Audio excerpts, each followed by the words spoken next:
আমরা হল ছাড়বো না বলে দিছি। কালকে আমি একা শামসুন্নাহার থেকে আসি, ঘোষণা করে দিছি যে আমার বাবার কাছে আমার লাশ পাঠাইতে পারলে পাঠাইস, যদি স্বাধীন হয় ফিরিস লাশ পাঠাইস, না তো আমার লাশ রাস্তায় পৌঁছুক। আমার আফসোস নাই, কারণ আমার আল্লাহ দেখতেছে আমরা কেন আমাদের শান্তিপূর্ণ আন্দোলনটাকে উনারা রাজনৈতিক মোড় নিয়ে এলো। সরকার কি এতই ভয় পাচ্ছে?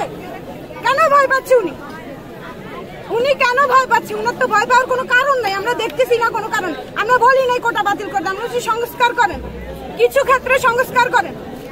আপনারা ভাতা খাবেন, আপনারা ছেলে মেয়ের চাকরি করবেন, এখন নাতি পুতি নিয়েও শুরু করছেন। আর আমরা এগুলা নিয়ে বলতে গেলে, আমরা সাধারণ শিক্ষার্থী বলতে গেলে আমরা হয়ে যাই রাজাকার। এখন আমরা কি করব? আমাদের দাদা দাদি মুক্তিযুদ্ধের আগে মরে গেছে, বাপগুলা ছিল ছোট ছোট গেদা, আমাদের তো কিছু করার নেই। এই জন্য এখন আমরা যুদ্ধে নামছি, ভবিষ্যতে আমাদের ছেলে পেলে যেন কোটা পায়। আমি আমার সন্তান রেখে আসছি ওর বাপের কাছে। আচ্ছা, আমরা যেমনটি জানি যে কোটা না মেধা এটা একটি জাতীয় স্লোগান হয়েছে, তো এখন আপনারা চাচ্ছেন যে সরকার কি সরকার আর সরকারের কিছু মিডিয়া যুক্তি দেখাচ্ছে যে ভাইভাতে গিয়ে কোটা দেওয়া হয়। যদি ভাইভাতে 6টা মেধা যায়, 3টা কোটা যায়, 3টা পদ খালি থাকে, তারা 3টাই কোটা নেয়, 6টা মেধাকে তারা লাথি দিয়ে ফেলে দেয়। আমরা কেন ঘন্টার পর ঘন্টা ঢাকা ভার্সিটির লাইব্রেরিতে মরে যাচ্ছি?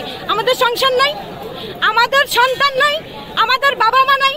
আমরা ঈদের 2 দিন আগে বাড়ি গিয়ে ঈদের পর সরকার আর সরকারের কিছু মিডিয়া যুক্তি দেখাচ্ছে যে ভাইভাতে গিয়ে কোটা দেওয়া হয়।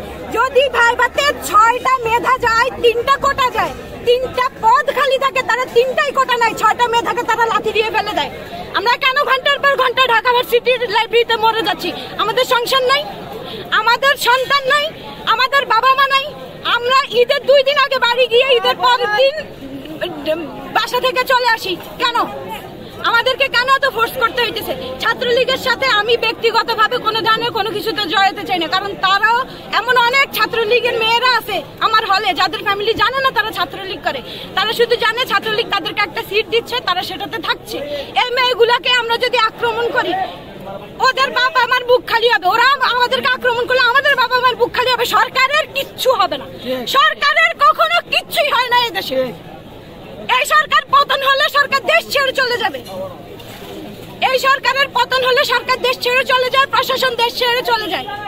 মরে কে? সাধারণ শিক্ষার্থী। আমরা মরতে আসছি, আমরা মরেই যাব, নয়তো আমরা মেরে যাব। আমরা যদি একটা মেধা পড়ে আমরা 10টা কোটা গিলে খাবো, গিলে খাবো মানে গিলে খাবো। আর ফিসাবিলিল্লাহ, আল্লাহর ধরা এত সুন্দর, ছাত্রলীগরা যেভাবে ধরছে না, আমরা তো ছিলাম মুসিলা। দেশও ধরবে, দেশ ধরবে, এত সহজ না। হারাম খেয়ে সহ্য করা এত সহজ না। আমরা কেন মেধা থাকা সত্ত্বেও ঢাকা ইউনিভার্সিটির একটা ছেলে মেয়ে ফার্স্ট ক্লাস ফার্স্টে সে হয় বিদেশ চলে যায়। আমার ভাই সে প্রাইমারিতে চাকরি করতেছে, তার শুধুমাত্র ব্যাকগ্রাউন্ডে ছাত্রলীগ ছিল না দেখে সে হচ্ছে গিয়ে ঢাকা ইউনিভার্সিটির স্টুডেন্ট, সে এখানে হচ্ছে গিয়ে চাকরি পায় নাই। কেন? আমাদেরকে আমাদেরটা করতে দেন, আপনারা আপনাদেরটা নিয়ে থাকেন। আপনাদের গদির প্রতি আমাদের কোনো লোভ নাই। আমাদের কাহিনী, আমাদের কোটা নিয়ে, আমাদের স্বাধীনতা নিয়ে, আমাদের সচ্ছলতা নিয়ে। আমরা এত পরে কি করব?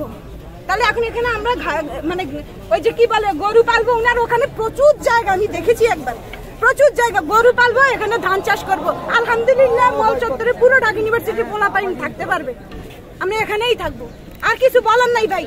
এরপরে আপনারা যদি এগুলো ছড়ান, আমি লাইভেই বলতেছি আমার লাইফ রিস্কে, কিন্তু আমি আমার বাবাকে বলে দিয়ে আসছি যে আমি মরার জন্য প্রস্তুত, আমি মৃত্যুবরণ করার জন্য প্রস্তুত। কিন্তু আমরা আজকে আবার ইতিহাস গড়বো।